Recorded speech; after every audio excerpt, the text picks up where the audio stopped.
तो चलिए बड़ी खबर का रुख करेंगे। खबर देवास से, जहां सीड्स फैक्ट्री में भीषण आग लग गई। आग लगने से इलाके में दहशत का माहौल बना हुआ है। फायर ब्रिगेड की टीम मौके पर पहुंची, आग बुझाने की कोशिश जारी है। औद्योगिक थाना क्षेत्र का ये पूरा मामला बताया जा रहा है। तस्वीरें आपके सामने हैं। सीड्स फैक्ट्री में भीषण आग लगने की तस्वीरें देवास से सामने आई हैं।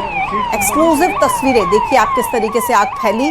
पूरे इलाके में दहशत का माहौल है। वरुण राय हमारे साथ जुड़ गए हैं। वरुण, अभी क्या ताजा हालात हैं? आग बुझाई गई या नहीं? कोशिशें जारी हैं?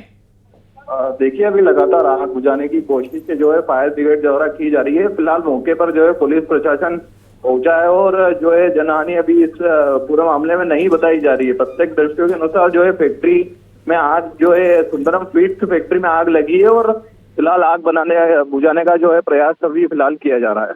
जी,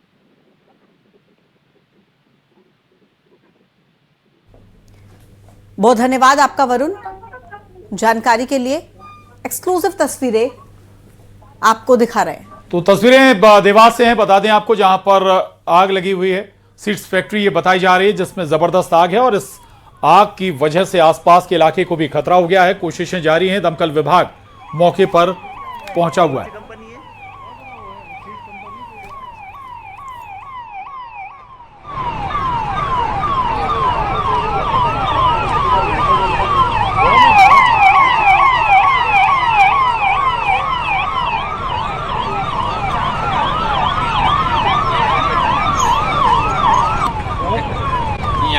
अरावली रेंज के 100 मीटर की परिभाषा के मुद्दे पर न्यूज 18 की लगातार कवरेज और सवालों के बीच सुप्रीम कोर्ट ने बड़ा फैसला दिया है।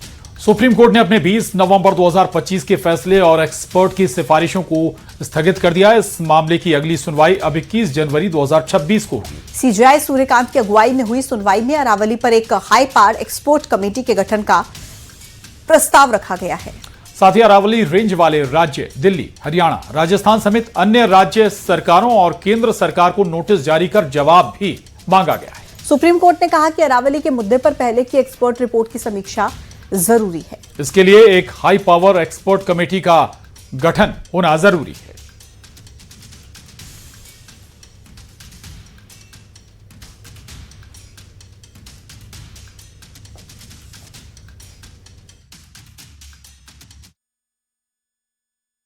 वरिष्ठ वकील हमारे साथ में नरेंद्र मिश्रा जी हैं। मिश्रा जी, किस तरह से आज कोर्ट के अंदर में तमाम दलीलों को कोर्ट के सामने रखा गया और किस तरह से आज तमाम कोर्ट ने इस मामले में संज्ञान लिया? देखिए, सुप्रीम कोर्ट ने, हम लोग पहले से ये पिटीशन फाइल करने की तैयारी पर थे। चीफ जस्टिस ऑफ इंडिया ने इसमें सुमोटो कॉग्निजेंस ले लिया था। सुमोटो सुप्रीम कोर्ट के पास बड़ा वाइड जुडिक्शन है, उसमें पावर है, उन्होंने लिया था और मुझे लगता था हम सब के लिए एक प्रसन्नता का भी विषय था। हम लोग, हमारे जो प्रमुख है केसेस को लेकर के जो हमारे कॉज थे उनके बारे में बात करना चाहता हूँ। जो प्रीवियस अभी सुप्रीम कोर्ट का ऑर्डर आया था जिसमें अरावली के डिफिनीशन की हाइट को लेकर के वहाँ पर डिक्रीज और इंक्रीज, खासकर 100 मीटर से एक पिक पॉइंट को बना दिया गया था। उससे निचले लेवल की जो हाइट से निचले लेवल की, क्योंकि कोई भी हाइट होती है तो 0 से स्टार्ट होती है, छोटे भी होते हैं, उन छोटे वालों को नहीं काउंट किया जा रहा था, जिसकी वजह से सीधा जियोग्राफिकल काफ़ी बड़े लेवल पर इफेक्ट पड़ रहा था। दूसरा, इन्वायरमेंटली और इकोलॉजिकली बड़ा बायोलॉजिकली भी इफेक्ट हो रहे थे। उसको लेकर के सुप्रीम कोर्ट ने सुमोटो लिया। इसी के साथ में सुप्रीम कोर्ट ने इसमें सारी चीज़ों को बोलते हुए सारे राज्यों को नोटिस किया है और तब तक के लिए जो 100 मीटर से नीचे वाले माइंस को खनने के लिए जो प्रीवियस ऑर्डर था कोर्ट का, उस पर स्टे लगा दिया है। साथ में वो इन्वायरमेंट की सारी चीज़ें जो और भी लोगों की दलीलें थी उसमें कोर्ट ने बोला कि हमने सुमोटो कॉग्निजेंस ले लिया है। नेक्स्ट सुनवाई तक जो तुषार मेहता। और इस बीच मौलाना शहाबुद्दीन रजवी बरेलवी ने नए साल के जश्न मनाने पर फतवा दिया है। मौलाना शहाबुद्दीन रजवी ने कहा कि नए साल का जश्न मनाना नाजायज है। मौलाना शहाबुद्दीन ने मुसलमानों को कहा कि वो अंग्रेजी नव वर्ष का जश्न ना मनाएं। इस्लाम में नाच गाना, फिजूल खर्ची, फुहड़बाजी सभी चीजें नाजायज हैं। मुस्लिम लोगों को नए साल के जश्न से दूरी बनाए रखनी चाहिए। नए साल क्रिश्चियन का यादगार पल है, मुसलमानों का नहीं। मौलाना शहाबुद्दीन रिजवी के इस फतवे पर उनकी आलोचना हो रही है। साधु संत उनका विरोध कर रहे हैं। मैं तमाम मुसलमानों को बता देना चाहता हूं कि नए साल पर जश्न मनाना शरीयत इस्लामिया की रोशनी में नाजायज है, इसलिए कि इस्लामी कैलेंडर का जो साल शुरू होता है वो मुहर्रम के महीने से शुरू होता है और ऐसे ही हिंदू कैलेंडर का साल चैत से शुरू होता है और ये यूरोपियन कल्चर है। क्रिश्चियन की यादगार है। वो लोग इस नए साल पे जश्न मनाते हैं। मैं तमाम मुस्लिम नौजवान लड़के और लड़कियों से गुजारिश करूंगा कि वो कतई जश्न न मनाएं।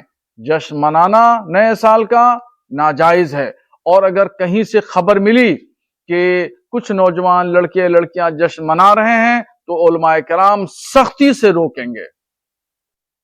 अगर कोई मुसलमान भाई नए साल जश्न मना रहे हैं तो मौलाना साहबुद्दीन बरेली के जैसे लोग बुखला क्यों गए हैं? उनको पागलपन का दौरा क्यों आ गया है जो कह रहे हैं फतवा जारी कर देंगे? ऐसे मौलानों के कारण ही आज मुसलमान भाई भटक रहे हैं, आज समाज में नफरत फैलाते हैं, समाज को तोड़ते हैं। ऐसे मौलानों को पागलखाना में होना चाहिए, अपना सही अस्पताल में इलाज चाहिए कराना। भाई किसी की इच्छा है, कोई अंग्रेजी कैलेंडर के अनुसार मनाए नए साल का जश्न, चाहे कोई हिंदू कैलेंडर से मनाए जश्न, अपनी इच्छा है, अपनी मर्जी। चलिए बात करते हैं कॉलेज में पढ़ाने वाले अतिथि विद्वानों की।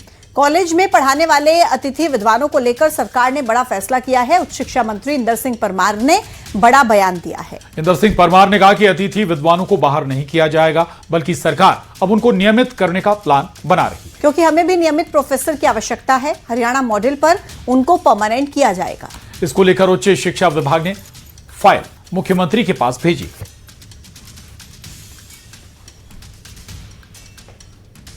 हायर एजुकेशन में अन्य महाविद्यालयों में जो शासन के व्यवस्था से होते हैं, 2022 में जो परीक्षा हुई थी उनको साक्षरता होकर के पीएससी ने सूची दी है। उस पर भर्ती का काम लगभग पूर्णता की ओर है।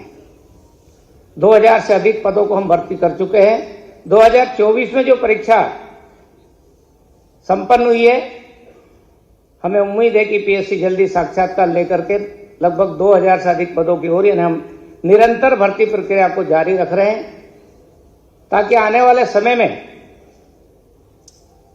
किसी भी प्रकार की रिक्ति प्राध्यापक, असिस्टेंट प्राध्यापक के पदों पर नहीं रहे। हम अपने विद्यार्थियों को अच्छी गुणवत्तापूर्ण शिक्षा देने के लिए एक बहुत बड़ा परिवर्तन के साथ में आगे बढ़ रहे हैं। और अब आपको बताते हैं अतिथि विद्वान आखिर है कौन और क्यों उन पर तलवार लटकी हुई है, और उनकी सरकार से आखिर मांगे क्या। आपको बता दें, अतिथि विद्वान प्रदेश के कॉलेजों में सालों से कार्यरत हैं। सरकार ने परमानेंट करने का वादा किया था। 20 से 25 साल से कॉलेजेस में पढ़ा रहे हैं और पीएचडी, नेट, स्लेट की योग्यताएं ये सभी रखते हैं। उम्र भी 45 से 55 साल तक की इनकी हो चुकी है। अब अतिथि विद्वानों को बाहर होने का डर सता रहा है और सरकार ने फिर एक बार वादा किया है। अतिथि विद्वानों को बाहर नहीं किया जाएगा, ये वादा है सरकार का। दूसरी तरफ हरियाणा मॉडल पर कॉलेजों में रखा जाएगा, ये भरोसा भी दिया गया है। सरकार हरियाणा मॉडल का अध्ययन कर रही है। हरियाणा में अनुभव और योग्यता के आधार पर परमानेंट किया गया था और 5 साल से कम काम कर रहे अतिथि विद्वानों को स्थायी किया गया। उस मॉडल पर विचार चल रहा है। अब मध्य प्रदेश में भी इसी आधार पर स्थायी करने की मांग हो रही है। अतिथि विद्वानों ने सरकार से ये मांग की है, जिस पर भरोसा सरकार की तरफ से दिया गया है। और चलिए